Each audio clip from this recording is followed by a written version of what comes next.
Kabbalah gave me a blueprint of how to make decisions in life and why everything was happening.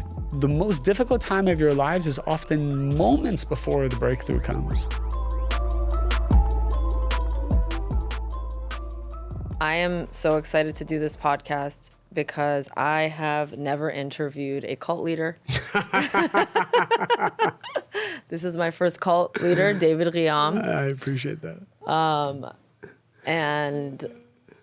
Let's start with the cult of Kabbalah and what exactly it is, and what are the levels of the cult, and how do you get to the top? To clarify for my audience, I am a part of it. Yeah. So it's not a cult. I don't even know what the negative qualities of cults are. When I think of cult, I think of power. And I think you're an extremely powerful person, leader, not just because of the way that you speak, but because of the way the room is organized, the energy between the people. You're talking about my classes. Yeah, your classes, the energy between the people that are there, how I feel when I get there, when I leave. It's a very positive experience. Thank you. So, yeah, I'm all Thank you. for it, and I'm totally joking about the cult thing. And then also, you were a co-founder of MaryRuth Organics. Yeah. So I want to get into both of those. Sure. Yeah, it's a good story behind both. Yeah, let's start with Kabbalah. How you got into it? Okay, so I was 15 years old. I was actually a professional poker player.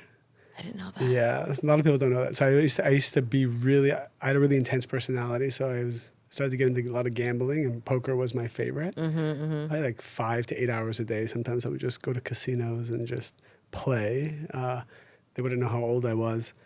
And that then morphed into my uncle telling me about the spiritual wisdom of Kabbalah. I thought it was religion. So at first I said no, because I wasn't into that. But he's like, no, it's spirituality, and you should just go to a class. At that same time, I started to also take my poker money and trade in the stock market, and then became a millionaire at 15. Holy shit. So all of those things combined took my life in a path that probably wasn't so positive. Kabbalah, however, I went to one class. The teacher explained that Kabbalah is the ancient, universal, spiritual laws of life for the human soul, for every soul in this world, regardless of what religion you are, and that it will explain the why behind everything, the why behind relationships, the why behind soulmates, the why behind why we chose the parents we chose, why of reincarnation. Like any question you have, it can be explained. So I loved it. It changed my life. I went deep into it. I was 19 years old. I graduated from UCLA, and I said, I want to join a nonprofit. I took a vow of poverty, and I dedicated my whole life to just teaching this wisdom. So I've given 3,000 seminars. I've done 30,000 hours of coaching, and I did it all for charity. So I never monetized it. I have a question. In what way did it change your life that early on? I saw very quickly that Kabbalah gave me a blueprint of how to make decisions in life and why everything was happening. So I was looking at all my friends, and I was seeing that they were very reactive. There were up and downs, and there was a lot of chaos. And I also saw that these secrets could help me manifest more wealth, more wisdom, more everything, because I applied it and I saw the miracles right away. And so that was very appealing to me. I did kind of get interested in it for the wrong reasons, because I saw that with Kabbalah you could be very successful. Later on, I realized that this is actually my soul's purpose of why I came to this world, to transform myself, to create miracles, but also to help others. Define miracles. So the miracles I was experiencing, one of the best ways I can explain it is that there are two realities that are parallel to each other. And the first reality is the one that most people experience, which is filled with ups and downs. They're empty and full, empty and full. They're always trying to control things, but they don't feel like they're fully in control. And if there are a couple moments of joy and happiness throughout the day, they're happy. There's another reality where you're perfectly in sync with a path where everything starts to come to you in a very beautiful way. You don't feel lack. You don't feel up and down. You don't feel uncertainty. You don't feel anxiety. You don't feel stress. this is almost like, this is what we call the miraculous world, but actually that is the world we should be experiencing on a regular basis. A lot of people experience it when they're on drugs. Certain drugs can give you euphoria and certainty, but only for a couple hours and then you crash. So drugs are actually a way to kind of show you that there is a reality, but you can't access it via drugs because that's temporary. You haven't earned that reality. Kabbalah gives you the framework as it was originally intended from the beginning of time, since Abraham, actually. Abraham was the first person to teach this wisdom. How to access this reality on a regular basis, to experience these miracles in your life, these green lights, the certainty, the peace of mind. This is what we're all looking for, but people are only getting samples of it everywhere they go. I always give the example that, you go to Costco, you go to one of these grocery stores. We went to Air One the other day and they're giving out samples. Samples are nice, but the whole point of a sample is that you eventually buy the full product. And imagine a person who only goes to Costco to eat samples, and for breakfast, lunch, and dinner, they eat samples and they're eating all the samples. We find this to be very inappropriate, and eventually this person will be kicked out. But most of the world is experiencing the pleasures of life via the samples they're getting, whether it's I achieved this, I feel good for a moment, or I have this kind of relationship that makes me feel good for a moment, or I'm career driven, so I achieve something, I achieve a new position that fulfills me, I make a certain amount of money, or drugs, or everyone's looking forward to something that fulfills them for a moment and then they feel empty again. So these are all just samples. They're meant to show us that there is actually something bigger, the full product. So Kabbalah is teaching you, when you access the full power of your soul, you draw down the quote unquote full product, and you can consistently stay at that elevated place much longer. Doesn't mean you don't have challenges. Challenges will come no matter what, and there's reasons for that. But your experience of those challenges, the euphoria that you feel through those challenges, can be there all the time. Wow. So even when you go through challenges, you are in a euphoric state. You personally. So me personally, what I would say is that I've been through some of the worst types of challenges that nobody would ever want to go through. And if it wasn't for Kabbalah, I would, let's put it this way. When I went through these challenges, maybe the pain lasted for minutes, sometimes hours, and in some of the worst cases, days and weeks. Had it not been for Kabbalah, it would have been years. It would have been crippling. It would have been depression. Probably would have been suicidal. That's how bad it was. Wow. The types of news I heard, the types of rejections I went through, the types of loss I had, some really scary things that happened to me. Had I not had Kabbalah, two things would have happened. My mental state would have been completely in the toilet. But number two, because of Kabbalah, I was able to speed up the process and end the painful situation much, much faster. So a lot of my students who study Kabbalah, let's say they go through a breakup. That's the biggest thing. Yeah. Breakups are very painful. And they could be dwelling over the breakup, in pain about the breakup, worried about the other person moving on. Somebody messaged me today and they said, we broke up and he moved on so quick and he got engaged and he's happy and now I'm in so much pain. Well, the answer is if you knew Kabbalah, if you studied it, this pain would last maybe days, not years as it is now, because you see the whole picture, you understand what's going on. Then you access something really deep and powerful inside yourself that is literally like a drug where you do not feel the pain. But what is going on in a situation like that? How Like the breakup? Yeah, like the breakup. What do you say to someone who calls you and tells you, I'm so upset, my partner moved on? What do you tell them? Well, number one, when a person has a desire to receive some kind of fulfillment, so let's say you put it out into the universe that you want to meet your soulmate and you want to be happy and you want to be successful financially. So you put these two things out there. As soon as you have this desire, the energy of soulmate and the energy of wealth begins to come to you. The problem is that you don't currently have the vessel to hold that energy that now you've summoned. A vessel is very important. If the vessel is not there, the energy can't be manifested. For example, if I want to experience 1,000 watts of energy, I need a 1,000-watt bulb. If I have a 60-watt bulb, I'm not going to shine as bright as 1,000 watts. A lot of people are summoning and requesting 1,000 watts of energy, 1,000-watt soulmate, 1,000-watt wealth, 1,000-watt lifestyle, but they only have a 60-watt bulb to hold that energy. So what happens is the energy surrounds you and begins to push you forward and breaks you in order to expand you to 1,000 watts. That process often can be that someone will come into your life, make you fall in love with them, and then leave you in order to expand you. In fact, that whole process was already pre-written to elevate you to your next destiny. This often happens also with people who are close to us who pass away. It says that often, I know it's kind of morbid and we're going there, but we're probably sharing it because your audience, someone in your audience needs to hear it.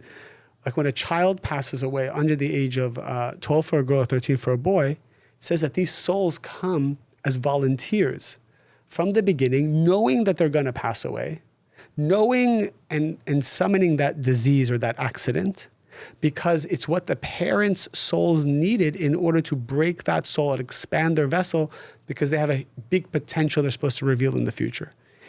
It's in fact so painful that most people don't see it. But most of the people I've worked with who have lost someone very close to them, especially a child, end up manifesting great things in their lives later on. Like their potential is revealed. So that's another, it's a more of a morbid example. Do you have an example of that?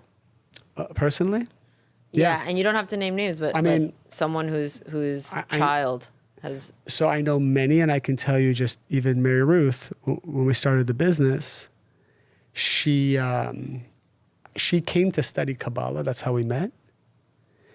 What was something, maybe like, I think 15 years ago, because when she was 18, her 17-year-old brother passed away suddenly in his sleep.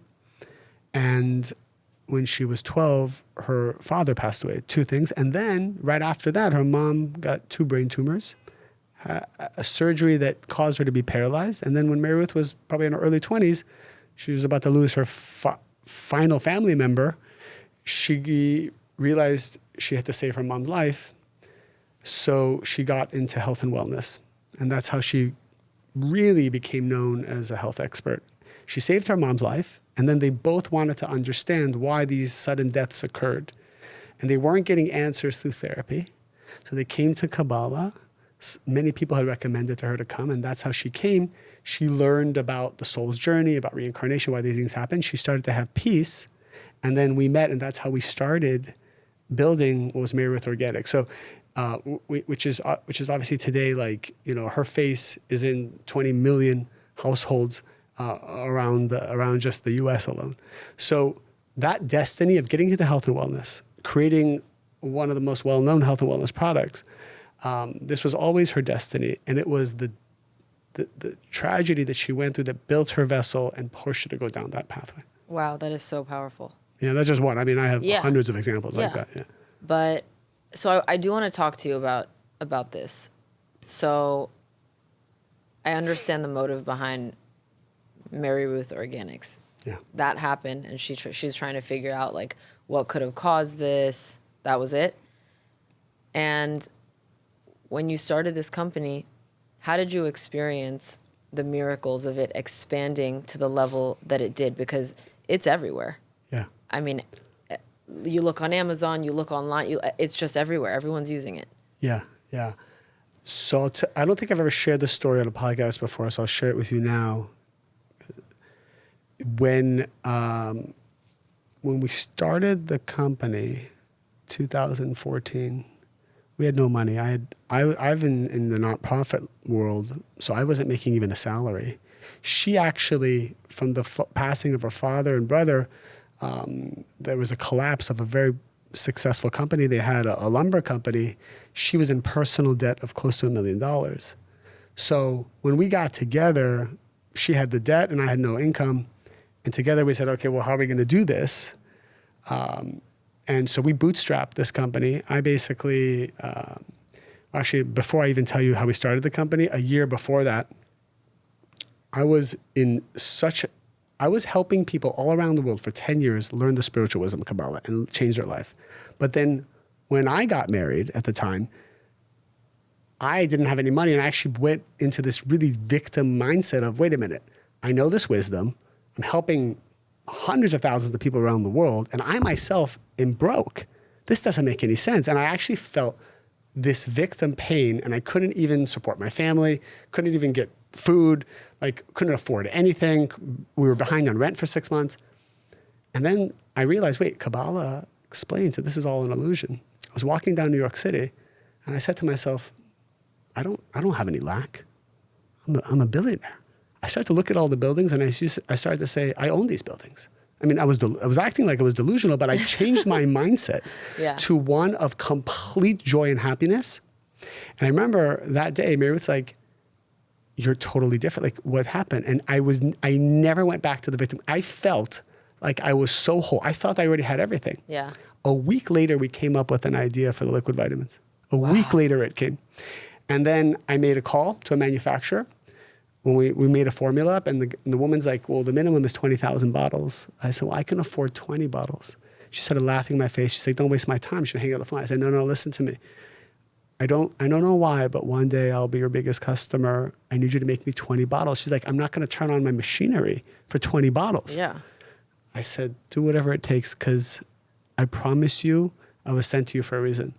She's like, I don't know why I'm going to say yes, but I'm going to do it. So she sent us 20 bottles. I was only sleeping about 2-3 hours a night at this point, because when everybody went to bed, I would learn Amazon, I would learn graphic design, I would learn marketing, I would learn, just hours and hours of YouTube videos from 10 at night till about 3-4 in the morning. I would sleep for a couple hours and start the day. You're self-taught. Yeah, self-taught everything. By the way, this is so powerful that you're saying this, and I know this is going to help a lot of people, because it's not necessarily college or university that gets people to this point. I have interviewed so many people that are self-taught. They figured everything out on their own. Every resource is available to everyone at this moment.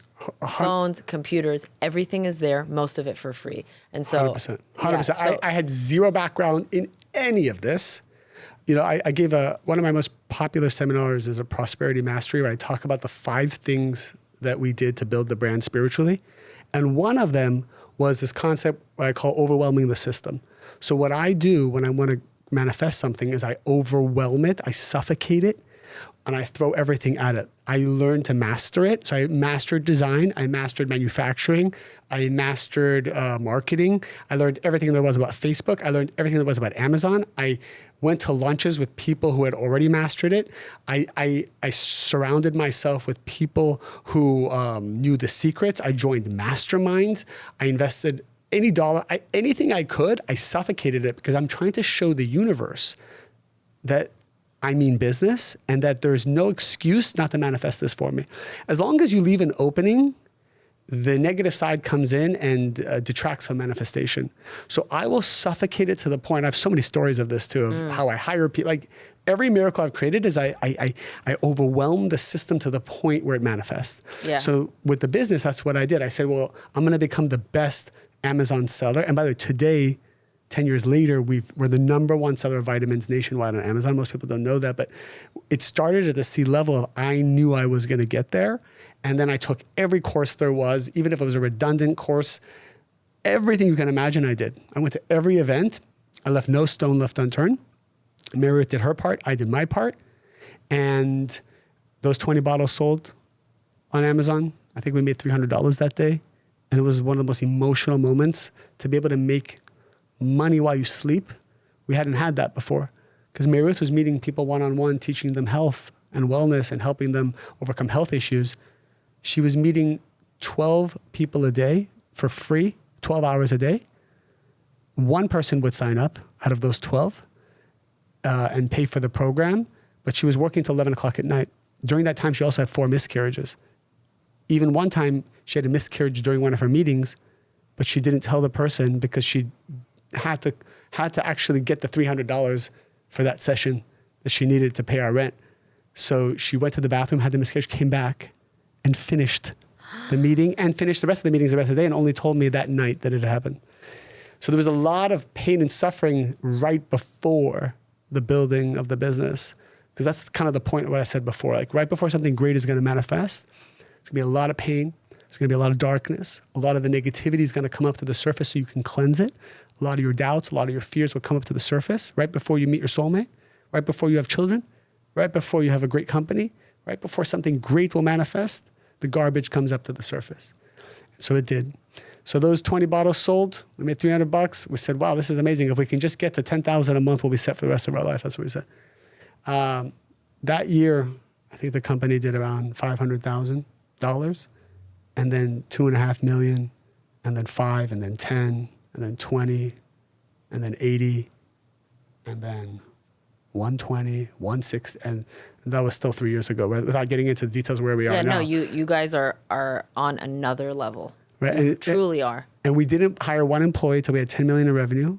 We said every single dollar we're going to have, like we're going to wear every hat. We wore every hat, every customer service, compliance, quality, manufacturing.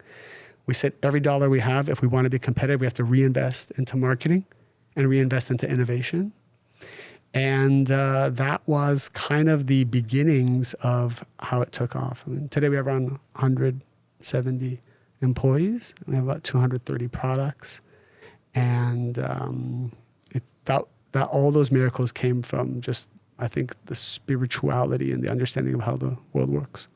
David, one thing that I really love about you, and I think I've told you this before, is as a man, how much, first of all, how highly you speak of MaryRuth and how you're not threatened by her success. Some men can't have that. I've seen it especially in LA. Yeah. Men are very threatened by a woman's success. You are there to support and uplift her under any circumstance. Yeah. What was that like? What was that like, and what was it about her? And also, I want to get into her qualities too, because I think she's very inspirational. Thank you. Well, Kabbalah has taught me since a young age that the female represents the vessel and the male represents the channel of energy. And so the only way really to be successful is if you have strong female energy that is supported, respected, and elevated. It's not even about men, women, feminism, masculine, feminine energy. Throw all that out the window. It's about manifestation. In order to manifest something, you have to respect female energy because the female is the vessel. It's like the moon is the female, the sun is the male. The moon shines because of the light of the sun, but we need, or the egg, for example. The egg is the vessel, the sperm is the energy. The sperm is nothing without the egg, and vice versa, but we need the vessel. Without the vessel, as we've learned earlier, people can draw as much energy as they want. If you don't have a vessel for it, you're going to short circuit.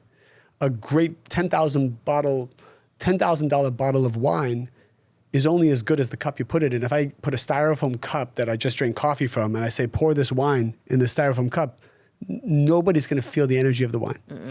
It's all about the vessel. So learning early on, I knew that for us to be successful, the female energy had to be elevated. And so this is why it's not called David Organics. It's called MaryRuth Organics. And not only that, she thinks on a level that I never did. I think pretty big today, but she saw two things. She saw a vision that the whole world would be taking these products. I thought it was silly. And remind me to tell you of how she even manifested Gary Vee to be on the board, which is all the crazy story. And then she said also that the quality had to be very on a level that no other brand had. I remember bringing her 20 product ideas. She literally picked up all 20 and she threw them in the trash. And she said, I'm not selling anything less than the best quality. Come back with 20 more ideas. I said, but these are going to make money. Because at the beginning, I just needed cash flow to survive. She's like, we're not here to make money. We're here to really solve a problem for the world. And so she threw it in the trash. I had to start over. And when the brand was doing $3 million in revenue, I found somebody to buy us for $30 million. And I went to her and she said, you're thinking so small. She's like, I'm not selling the company. I said, I don't know how much more it's going to grow. And she's like, get this nonsense away from me. And, thank God she did because it's a unicorn brand today because of her. But so that's her power. And I think that there's a lot of spiritual lessons I learned from her and what she's done. She thinks unlimited. She has no limited belief system about receiving. And that's the second concept I teach in my class. The belief system about receiving is everything in terms of manifesting, either big or small. So female energy is important. Every male energy in this world needs to have strong female energy somehow, some way, some form, only for the sake of manifestation. Cannot manifest alone. So that was kind of my inspiration to, have her be the face of the brand. And how did you get Gary Vee on your board? So I remember it was the first year she was listening to Gary Vee's videos because we were going through a tough time and it was very inspiring. And she said to me, she's like, one day Gary Vee is going to be on the board of our company and we're going to do a collaboration with him. And I'm not looking at it. I'm like, what are you talking about? I was like literally just trying to survive. She's like, you'll see. Fast forward 2 years ago, now that we're at a certain stage, VaynerMedia reaches out to us, says, can we do your marketing?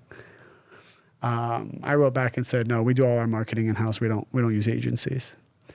They didn't want to accept that answer, so they had Gary film a video while he was driving his car. He was looking at the video and saying, hey, MaryRuth, this is Gary. We'd love to work with you guys at VaynerMedia. MaryRuth saw the video. She laughed. She's like, we don't work with agencies. So she took out the kid's toy car and started fake driving it and filmed the video for Gary that said, I'm not going to work with you on marketing, but you're more than welcome to be on my board if you want. Gary writes back and says, I'm flying down to LA. Let's have breakfast. We have breakfast. And I think like a couple of weeks later, he joined the board. And then I think a couple of weeks after that, we did a collab. We created an adult multivitamin gummy with a V-Friends character at the time where the NFT craze was going nuts. And so we dropped it and it was a huge success. Wait, that's actually so crazy because I've known Gary, I think for about 9 years. I discovered him like before he was coming up, and my friend Perry put us in touch. And he is such a fascinating person, so inspirational. He was the first person where I would watch him on Instagram and he was like, who cares what your parents says or what this person says or that person says? And it was the first time that had registered in my brain because I was listening to what everyone else was telling me. Be like this, so they choose you, invite you, so you can be included. And very, very Persian thing for me. And I was always so different and like out of the box and, wanting to talk to everybody and whatever. And when I saw his videos, I was so moved by it. I think I've like cried watching this guy's videos. And I would see him around and he'd be like, hey, what's up? And I was like, wait, you know who I am? And he's like, yeah, Nicole. Like, because we were just connected online. And I was like, wow, this guy is insane. Like, he's so present with people. And then we reconnected through NFTs because I was like, you're big in that. very big NFT personality. And his conference was coming up. And he would always shout me out on like Twitter Spaces and stuff, which was cool. But his conference was coming up, and I wanted to speak at it. And I knew a lot of the people. VCon. Yeah, VCon. I knew a lot of the people at Vayner, and one of them was just like, "Aren't you friends with him? Just reach out to him." And I was like, "Okay, good point." So I sent him an email at like 4 a.m. because I know he's up early, and I knew when to send it. And I'm like, Gary, I want to speak at VCon. And he literally just CC'd the email to the guy who was setting up VCon. And he's like, Nicole speaking, make her a moderator. I love that. And the other thing I'll say about him is, if Gary is talking to any human being, it doesn't matter who it is, if there's the most famous celebrity and the biggest billionaire in the world, literally it could be Jeff Bezos, and they're waiting to talk to him, he will finish the conversation with that person and then shift. He does not give preferential treatment to people who are certain status or whatever. He's so present with people. And so Gary's one of the people in this world that I think very, very powerful on so many levels. And so it's really cool to hear that he's on your board. That's huge. I've seen a couple, I concur with you. I've seen a couple examples, a couple things I can't really share, but I've seen behind the scenes who he is on social media, is who he is behind the scenes. I've seen him be a channel right in front of my eyes and predict things that we were working on or we ended up working on that we would. I've seen him also take feedback, criticism, and rejection gracefully. I saw the behind the scenes of it. Yeah, I've seen it. I've seen it in group text messages. Yeah. So people always ask me, is it real? Is it? And I said I've seen firsthand that it's even more real behind the scenes than what they're seeing on social media. So yeah, he definitely deserves the credit. Yeah, no, he definitely does.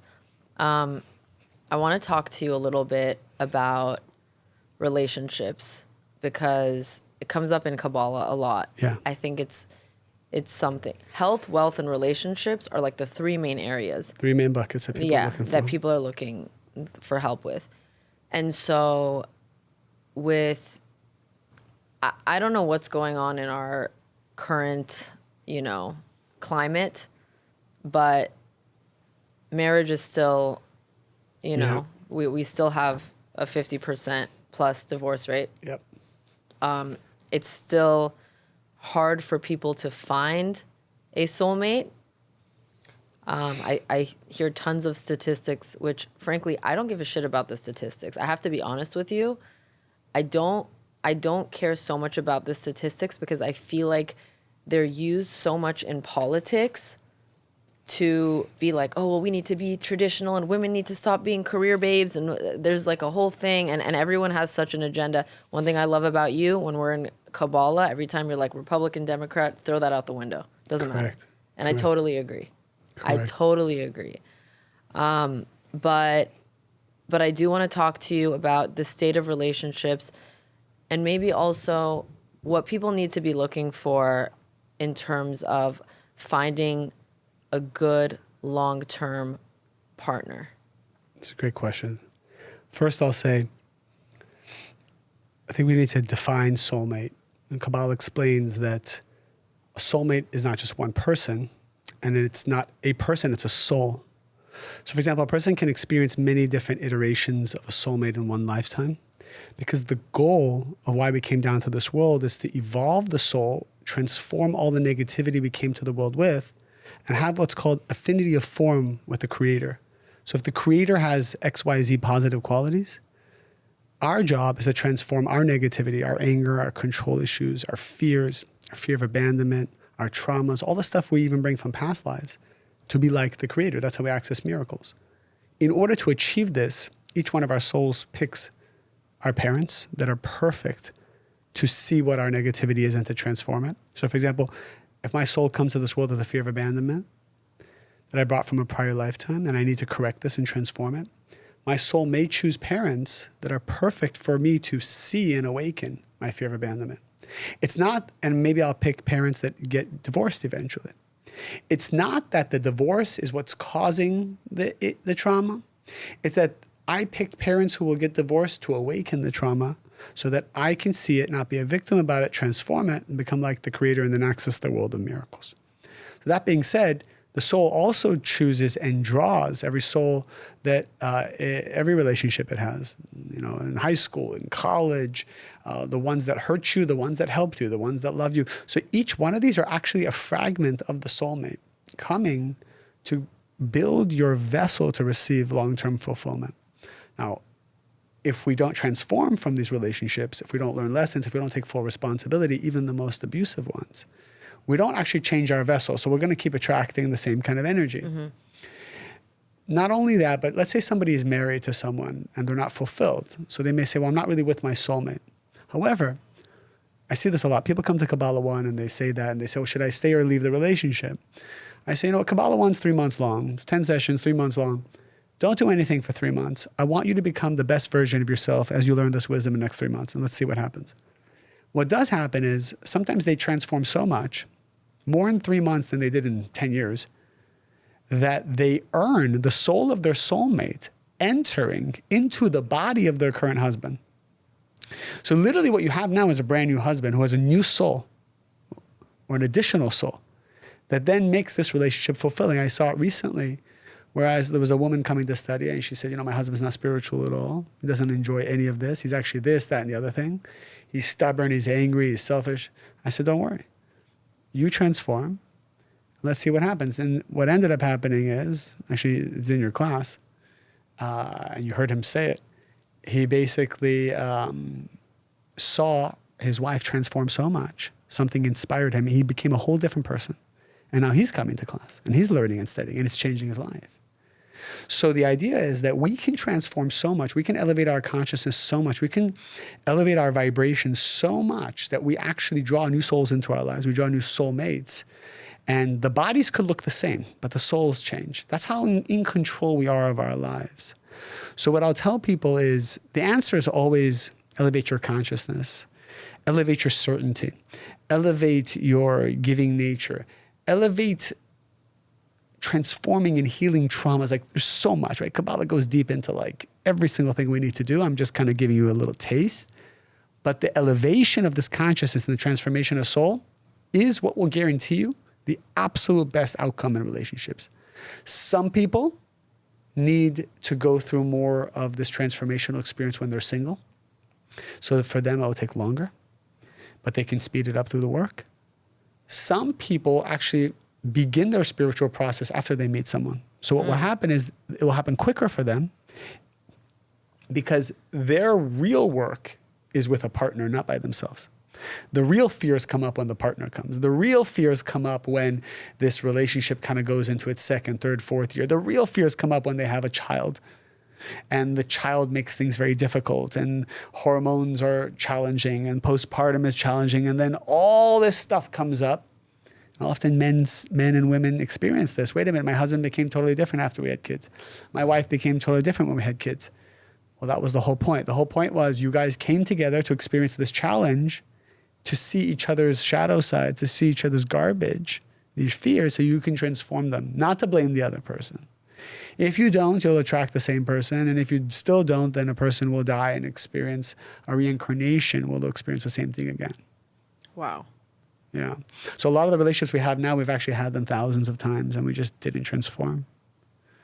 We talk about this with suicide too, by the way. And I've never talked about suicide in a podcast, but I feel called to do so. Okay, go ahead. It's probably, again,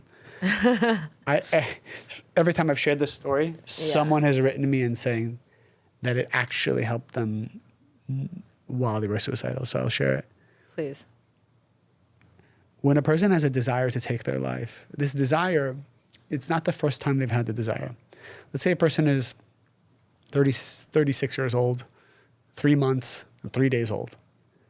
And exactly at 10:20 a.m., they feel really in a despondent place, no control. There's X, Y, and Z negative things happening. It's very painful. And they're thinking the only thing left is to take their life. This desire that they're having, actually they've had it hundreds, if not thousands of lifetimes before. That exactly at the age of 36, 3 months and 3 days at 10:20, this strong feeling to take their life comes in. And they've taken it. And what happens is the soul leaves. And when the soul leaves the body, it sees the whole picture. It actually sees why all these negative things are happening. It sees it as an opportunity. It actually sees that 10 minutes after they took their life, everything was going to open up. Because no darkness comes without a solution. We may think we'll never get out of it, but the Creator has already created the solution, and it's actually very imminent. So the most difficult time of your lives is often moments before the breakthrough comes. So the soul actually sees and is in pain of the missed opportunity. The soul even sees that it did it 1,000 times before. So the soul begs to come back into the same situation, different body, same pain, and to have that same desire to leave the world at age 36, 3 months and 3 days. Wow. And all they have to do is hold on. All they have to do is hold on. And there's one girl who came to my Kabbalah 1. She shared the story at the end of Kabbalah 1. Yeah. She said, today is the anniversary of when I was supposed to take my life. And she said about 4 months ago, I was in so much pain. I was obese. I had just gone through a bad breakup. I felt there was no reason to live. I started to look into how I could take my life. I saw the Power of Kabbalah book on my shelf, and I realized it's something my dad had given to me years ago before he passed. And I opened it up, and I started reading it, and I said, maybe it's a sign that I shouldn't take my life. There was some spirituality to this. She started reading it, and then she looked at the back of the book. She called the Kabbalah Center. This was a class starting in 1 week. So she said, all right, maybe that's a sign. The class ends in 3 months, so she actually marked her calendar. That's the day she's going to take her life. She's like, if this class doesn't change her life, she's going to take her life. Long story short, Kabbalah completely changed her life. I mean, she had lost weight. She got into a new relationship. It was such a profound story. She came and gave it as a keynote at an event we had for 3,000 people. And she basically said, I thought there was no hope. Thank God there was a spark from the Creator to just let me hold on for a couple more months. And so people need to know that when you think there's nothing left, you're very close. You're very close to the revelation. So just hold on. Do anything you can just to have strength, be positive, act like the creator, even if you have to fake it. And then there will be a force from above that will rescue you and help you and open your eyes. When you say act like the creator, I don't know that people know what that means. Right. So all of Kabbalah explains how to act like the creator. What are the qualities of the creator? So the first one we learn in the first session is when a challenge occurs, what will happen is you're going to feel one of three things. You're going to feel some form of lack, some form of fear, some form of pain, doubt. These feelings will come up. We all don't like feeling lack or pain. So what we do is we want to immediately soothe it. So what we end up doing is becoming reactive. Reactive behavior, by definition, is any thought, word, or action which comes from lack or fear in order to connect to instant gratification and remove that pain. So anything you do from lack or fear is considered reactive. Reactive is opposite the creator's quality, which is proactive. And as a result, you disconnect from this infinite light force, which creates miracles. So even if you think you're in the right, even if you think that being reactive is the right way to manifest things, and even if the results come in that moment, you're actually disconnecting from this infinite force of miracles, and eventually you'll have emptiness. So Kabbalah teaches, as soon as you feel pain and lack, just pause and actually say, what a pleasure. The exact opposite of what you normally would do. What a pleasure that I have the opportunity now to transform this lack. Instead of filling the lack, instead of shopping, traveling, medicating, just pause. Imagine you just went through the breakup. Imagine you just let go of a toxic relationship and you feel really good that you did it. But then a week goes by and you start to feel the emptiness, which often happens when a person lets go of a relationship. You start to forget all the bad qualities they had and you miss that energy. Yeah. So most likely this is where reactive behavior is about to start. Person does a couple things. Number one, they might just text the person because they're looking for a little instant gratification. That's reactive. That disconnects you from the light and pushes your soulmate away. Or you may not text them, but go on their social media and troll them. Or look at their photos, see who they're dating, see what's going on, investigate their stories. Like, all of that is you're just trying to feed your lack, trying to control the situation. Also disconnecting you from the light of the creator, also pushing away your soulmate. You may call up a friend and try to snoop and ask questions. Bottom line is, these are all ways you're trying to self-soothe. What should you do? Say, well, what a wonderful opportunity for me to act like the creator now. Transform lifetimes of lack that I haven't. So you pause and you say, oh, what a pleasure that I feel this lack. I'm not gonna take any energy. I'm just gonna sit here and feel the pain and love the pain. Embrace the pain. Breathe through the pain. Whatever technique you have, just don't look to solve the doubt. Don't look for the knowledge to just feel good for that moment. That's just one example of how to become like the creator, transforming reactive to proactive by pausing, saying what a pleasure, and embracing the process. We learn many, many, many, many more qualities. And if you combine all these qualities together, you're living in the miraculous world. Would the creator block the person? It's a good question. It always comes down to intention. Why are you blocking? Are you blocking to manipulate? Are you blocking to send a message? Are you blocking to get them to respond to you? If you're just blocking because, you want to move on and you don't want to be reminded of them, or maybe they're reaching out to you, so it's not allowing your process to unfold, fine. It always comes down to intention. Kabbalah doesn't talk about right or wrong. That's why we don't get into Republican, Democrat, this, that. Kabbalah rises above everything and says, what's the consciousness? What's the intention? If the intention is positive, you'll be fine. If the intention is manipulation, control, you'll be repeating this over and over again. You won't get what you want. Okay, got it. I have a question about soulmates and lust, because a lot of times when people get into relationships, sometimes there's this like emotionally addictive quality to the relationship. Yeah. that people confuse as love. Oh, I'm in love with this person. But really it's infatuation Yeah. that is born from the inconsistency of this person. Yeah. Whereas a healthy love is more consistent, more stable, thus maybe not as exciting. Yeah. And I'm wondering, because people like the feeling of lust, they like passion, they like excitement. Is it possible to feel lust for your soulmate? So let's break down the question. A person can be with their soulmate and still have chaos. A person can be with their soulmate and not enjoy. A person can even want to divorce their soulmate. A soulmate isn't a be-all, end-all joyous process. The soulmate is any person who's activating your process. Remember, we said we have many soulmates. So lust or infatuation most likely is feeding a spiritual parasitic part of us, which is only limiting us. Remove the parasite, starve the parasite, and you'll reach a higher level of fulfillment and consciousness. So, for example, a person came to me and said, you know, my boyfriend cheated on me, and I broke up with him, but you know what? I miss him. I want to take him back. What do you think? And I looked at her in the eyes. I realized one thing. She's going to do this no matter what.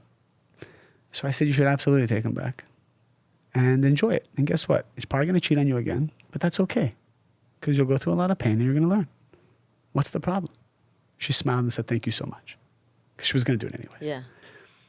So it's not about right or wrong. It's about realizing that you're going to get to the same place anyways. If she were to say no to him and just go through the lack and learn, feel that pain, feel that withdrawal of that addiction, she will transform. And with the right consciousness, the right mentors, the right spirituality, she'll achieve a very high level of consciousness, having not gone through that toxic relationship.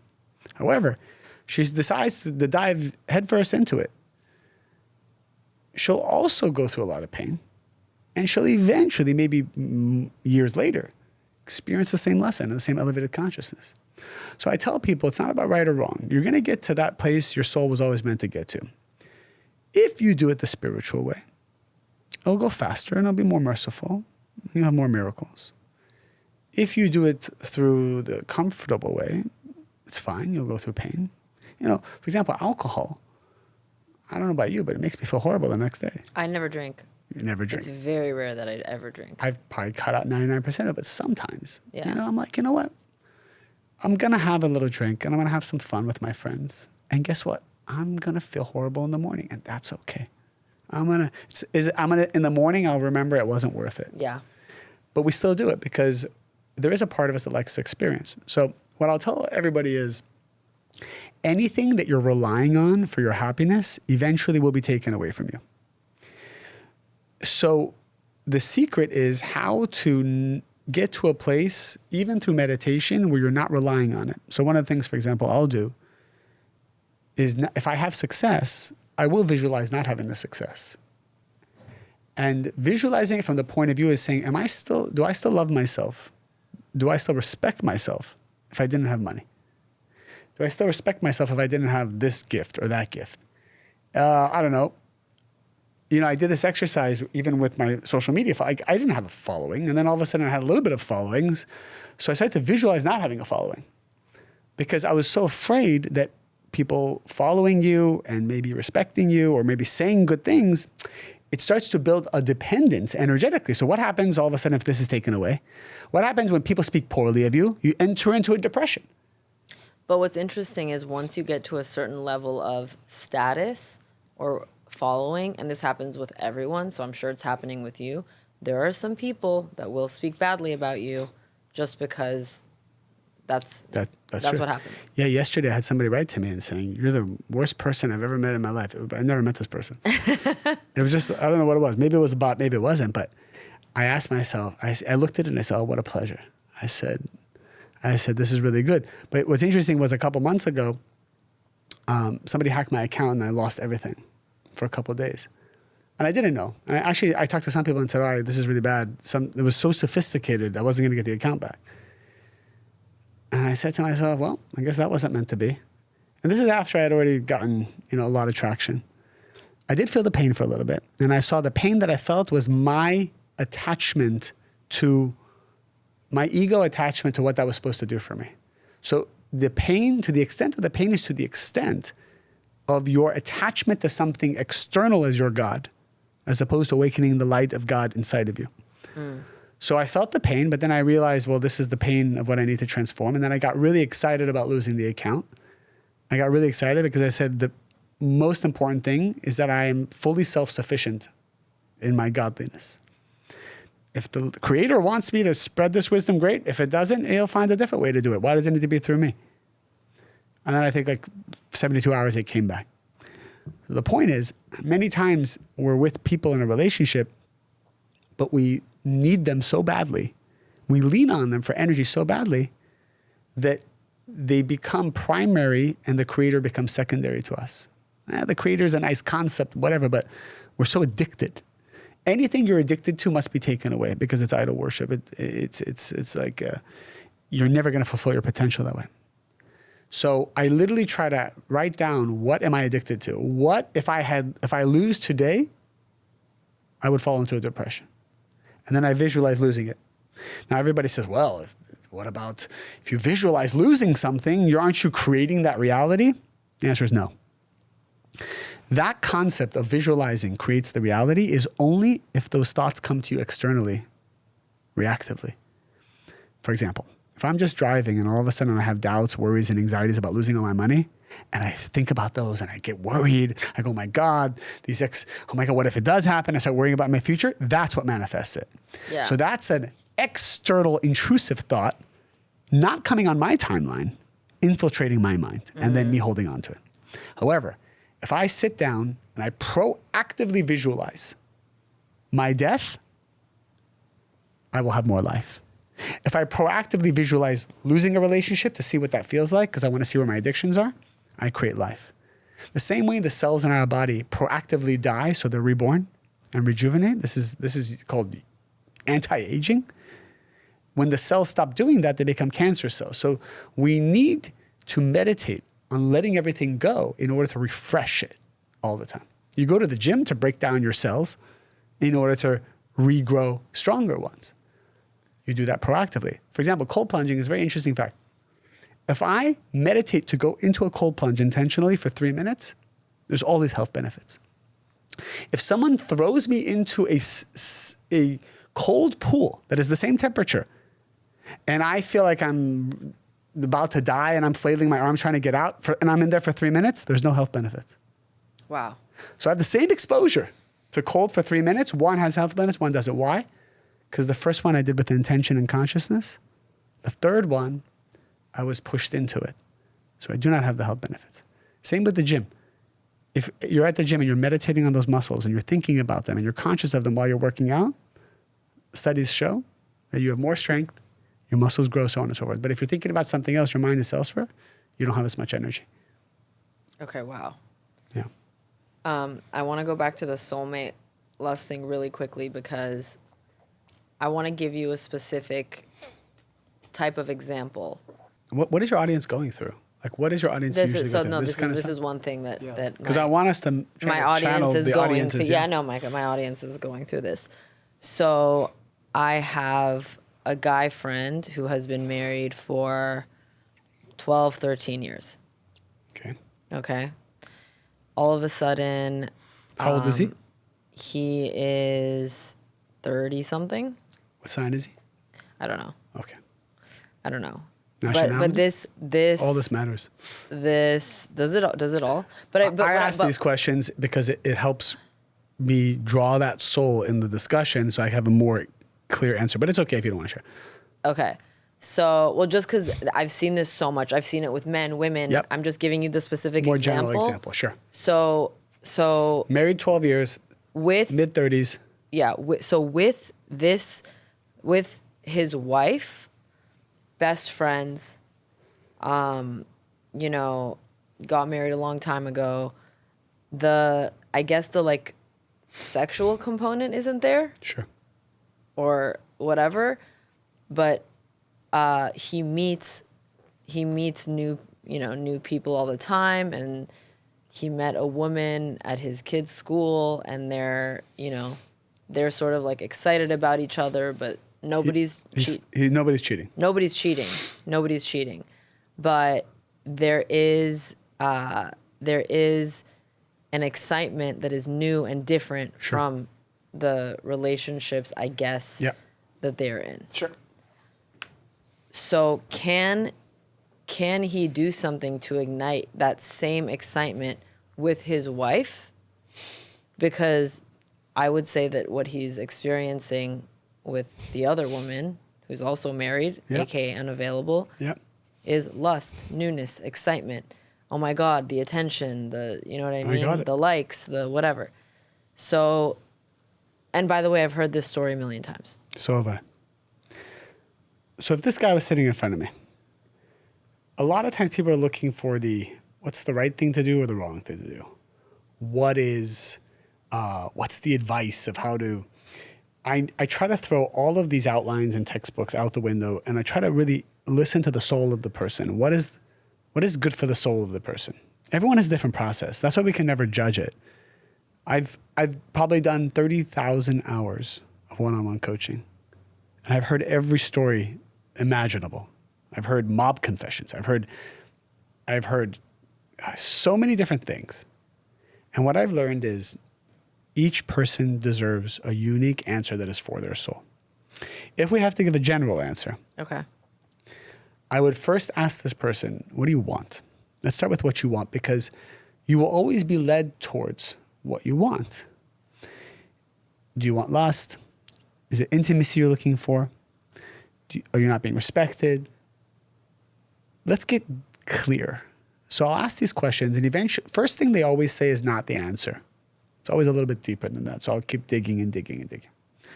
Once they're more clear about what they want, he may say, I 100% want an exciting feeling. I said, well, if that's what you want, do you think that it can be achieved with your wife? Yes, no, let's talk about it. Is there a way? Because there'll be a big price by not going down that path. Yeah. And you start asking questions. Because who knows? Maybe this woman at the school is the soulmate. Maybe it's not. We don't know these things. We don't know. We just don't know. So we have to be very sensitive to the soul of the person and ask the right questions that are sensitive to them. We come in all self-righteous about how things should be. And that never works. There's no textbook of how people should deal with stuff. What I would say that is probably universal to everyone. I had a guy once come in and say he's lost his attraction for his wife. So I closed my eyes and I said, do you watch pornography? He says, yes. I said, anything else? He's like, I masturbate a lot. And there's another woman that I flirt with. And he went on and all that stuff. Yeah. This was in New York City. So I said to him, I want to try something with you. I said, try not to do anything. We have to experiment, the A/B experiment. It's like in the business world, trying to optimize a website. You experiment, try this, you try this image, you try this price. What works? Everybody thinks their baby is beautiful. I think an image looks good. The rest of the population thinks it's ugly. But everyone, we're blind. So I said to him, let's go 2 weeks. No pornography, no masturbation. Don't talk to this other girl. 2 weeks. Come back to me, tell me what happens. So he comes back 2 weeks and he says, I feel very attracted to my wife. So what was happening there, again, not everyone's the same way, but what was happening there was his energy was going in so many different places. It wasn't building the vessel that is his wife. And so he didn't see his wife as attractive because the energy was going all over the place. So that's one way I would experiment with the man. I would say, listen, I agree. Maybe this woman at the school is exciting and this and that. I get it. We're not going to dispute that. But why don't we try something for a couple of weeks to preserve your energy and then tell me what that feels like and tell me what this feels like? Because often what happens is people just react to the first feeling they have, and then they go through years of pain and suffering and chaos have to go back and fix it again. So I think it's very important to have people, take a step back, let go, and see what the real desire is. What are they really looking for? Maybe this guy is not attracted to his wife because his wife yells at him all the time. It could be as simple as, well, let's talk to his wife and say, hey, look. Don't yell at him so much. Don't yell at him so much. He'll be more attracted. You understand? Yeah. There's always a solution. So I try to always find by removing all the reactive variables and seeing what is left. By the way, sometimes after you remove all those variables, they say, I still don't feel it from my wife. Okay. Well, let's talk about a process of what that looks like. Right? So there's steps. My point is I'm always trying to have people go through the steps so they don't have to repeat the steps.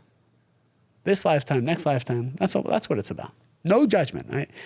You've seen it all. I've seen it all. You've seen it all. And here's something else I've learned.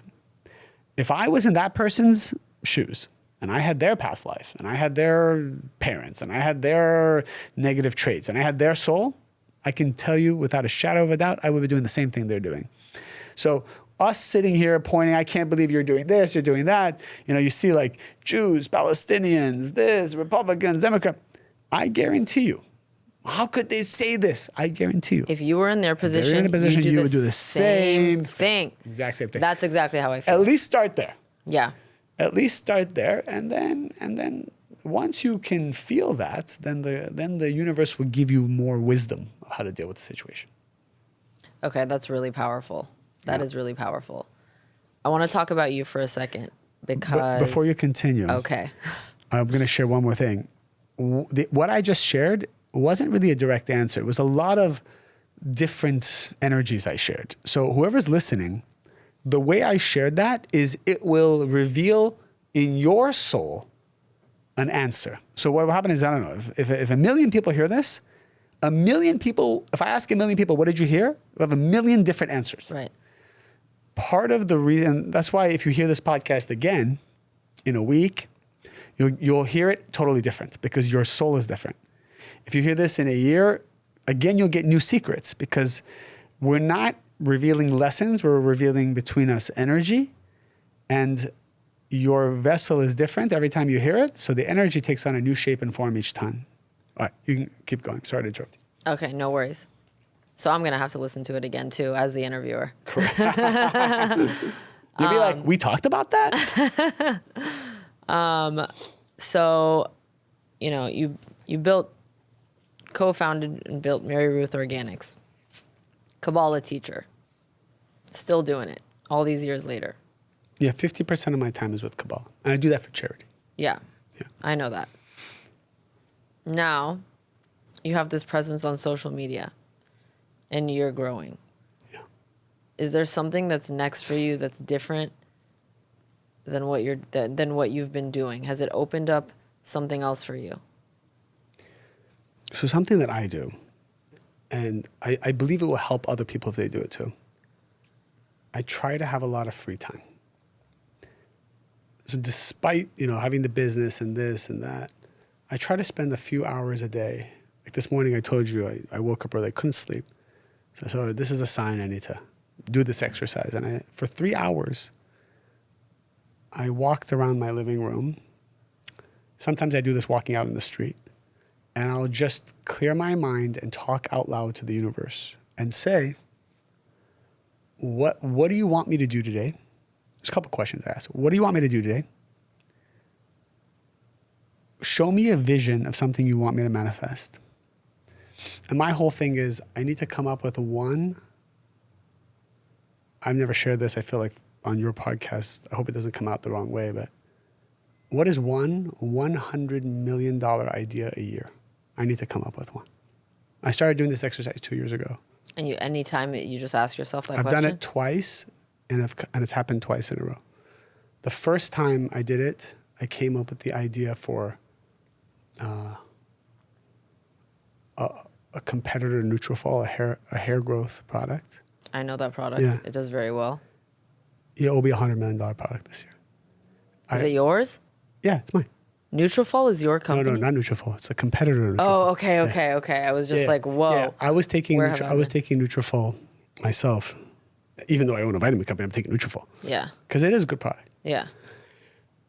And then I've taken these 4 capsules. every night. And I'm forgetting to take it. And then one night it got lodged in my throat. I'm like, what is going on here? Like I said, we have the best scientists in the world to make liquid vitamins, and I'm taking a capsule. And I know that liquids are more efficacious than capsules. Yeah. So I prayed on it. I saw a vision of a product that was a liquid version, but also had clinical trials for hair growth, but faster than Nutrafol, and also reduced wrinkles. So I said, we got to get clinicals for that, and collagen and weight and a multivitamin. And I said, if we can make it taste good, this is a $100 million product. I remember just praying, talking to the universe, and then feeling and seeing it. And I share this example because if you take the time to cut out the noise and ask the universe what you're meant to do and set a goal, you'll get visions of it. The second step is I outlined how to manifest visions, but I think at the beginning, we need to all start to draw down the visions, right? And I could do this exercise even with you, and we had lunch. I saw things, and I could show you like the things that I see for you and what you could do for yourself. And then I think 9 months later, we came out with the product. And then 5 months later, it's only been 5 months, but it's on its way to be that. Then this year, so that was last year. This year, I'm praying, what is the next idea? Show me. And I saw a vision of something. It's only been 2 months, but it's already generating about 3 to 4 million of revenue a month. And it's on its way to double every month. So I do believe that one will be also, but it came through free time, talking out to the creator, talking out to the universe. Right? Every religion, everybody can do this. Like people think prayer is like bribing God to give you something, right? People pray when they're in a tough situation, remove my problems. Prayer for me is not bribing God. The light force of God is infinite. It's always there. It's not limited. You don't need to bribe. You just need to change the frequency of who you are to receive it. So when I'm walking, I'm asking me to become open. I'm not asking the creator to fix it. The creator's like, why are you yelling at me? I've already given everything. We have to change our frequency to allow that information in. The wisdom is there. Who's a good vessel for wisdom? Look at Elon Musk. He found the combination, the frequency of consciousness to draw down $100 billion idea after another. If Elon Musk came to you and said, give me $1 million with no business plan, you'd give it to him. You wouldn't even ask for a business plan. Oh, people are dying to invest in his companies. I don't care what it is. I know family offices that are like, if you just connect me, I will give you a percentage of. That's it. Why? Because we know that he's already fine-tuned his vessel to receive the ideas. So he probably has 100 more ideas he hasn't even touched. Anything he touches, he'll do. So it's not about the ideas are infinite. The ideas are there. Whoever's listening to this, like there's an idea that's floating around your soul and your aura right now that is whatever is meant for you. The $100,000 idea, the $1 million idea, the $1 billion idea. It's there. So why aren't you hearing it? Because there's something in your soul and frequency that just needs to be tweaked a little bit. That's one. Number two, if you're 100% busy, you'll never download the idea because subconsciously, when we're very busy, all we're looking for is to relax. So we're not actually going to summon an idea that's going to make us successful because we don't want the extra workload. Like I had a student who wasn't growing her company, even though she kept saying she's trying to double her revenue, but it's not working. When I found out that she hates, what does she hate about the business? She hates having employees. And so subconsciously, every time a new deal was coming, she would subconsciously hope that she didn't get the deal so she doesn't have to hire more employees. Wow.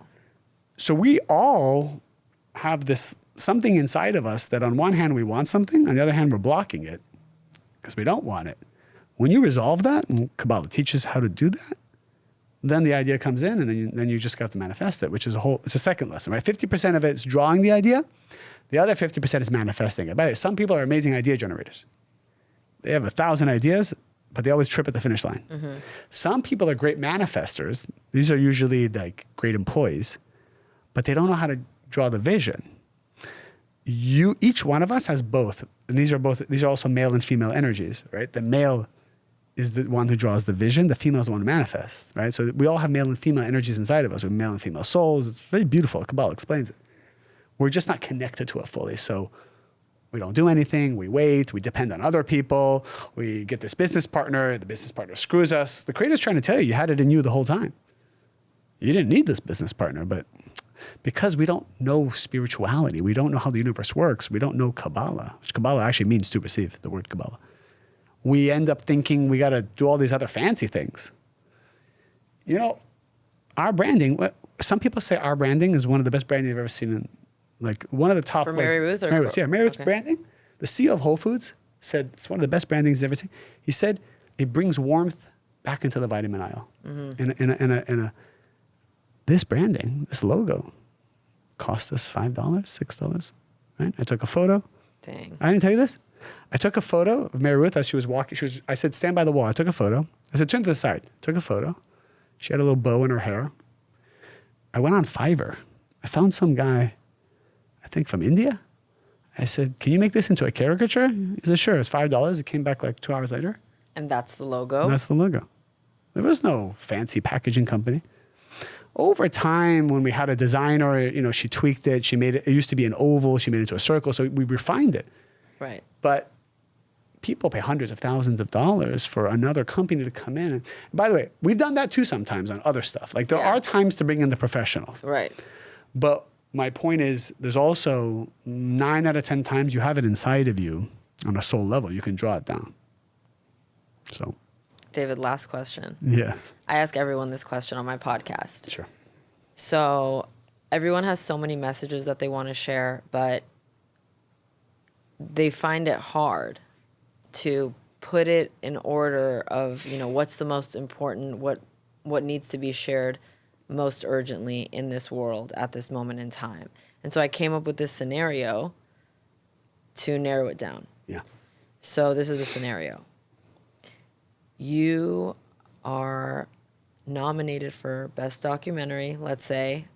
It's either about Kabbalah or building a multi-million-dollar vitamin company.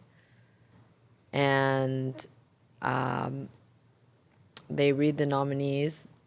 They read out the nominees, and then they announce the winner, and it's you. And you walk up to the stage, you accept your award, you thank everybody that you need to thank, MaryRuth, your kids, your parents, the creator, obviously. And once you finish thanking everybody, there's a 45-second to about a minute window where you can say whatever you want. And then they play the wrap-up music. It's going to be shared everywhere. YouTube, Reels, it's going to live on the internet forever.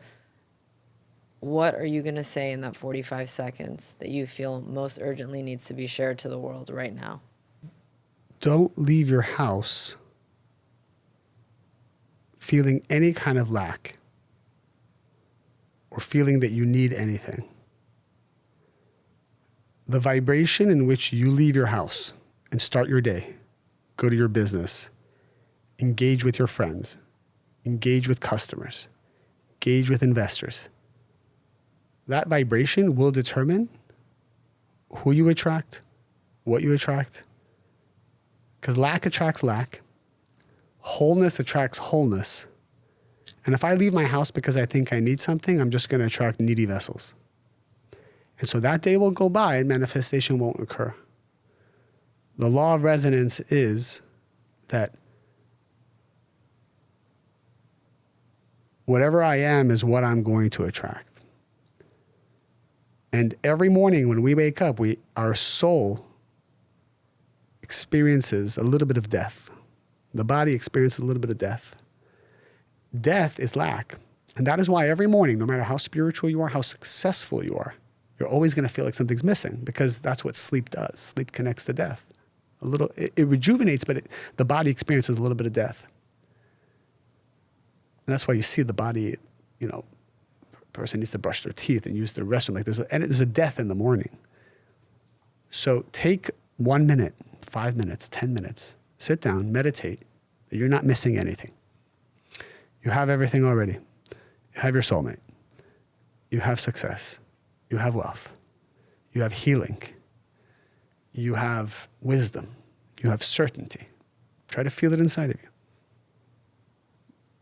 Try to feel it every part of your body. When you stand up and you walk out of the house, it's not even you walking. Like you feel like you're just energy.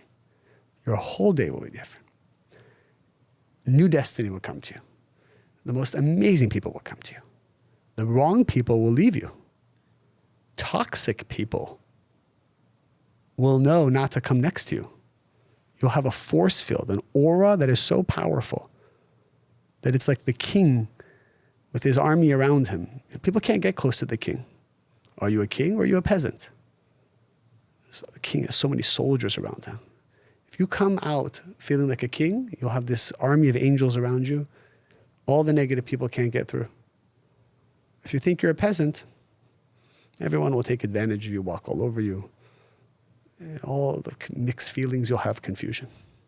Wow. Well, the music would have started playing like halfway through that. Sorry if that was too long. No. We're on a podcast, so you're lucky. But thank you so much for coming. This was so incredible. We're going to have to do it again. We're going to run it back. If there's one thing I can just share, because I'm going to get this question 1,000 times. Okay. If people have questions, people can reach out to me and they're going to reach out to you.